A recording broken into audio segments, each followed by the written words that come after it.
Hi అండి.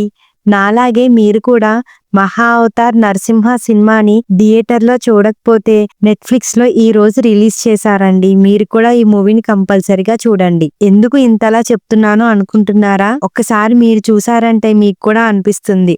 ఎందుకు miss అయ్యామా అని. బ్రీఫ్‌గా మీకు ఈ స్టోరీ మొత్తం చెప్పేస్తా చూసేయండి. ఇది భక్త ప్రహ్లాదుని కథ. అయితే భక్త ప్రహ్లాదుడు తండ్రి కసపుడు అతని జననం, అతని తమ్ముడు మరణం, అతనికి విష్ణువు ఎందుకు వ్యతిరేకంగా తయారయ్యాడు అనేదాన్ని సినిమా స్టార్టింగ్‌లో చూపిస్తారు.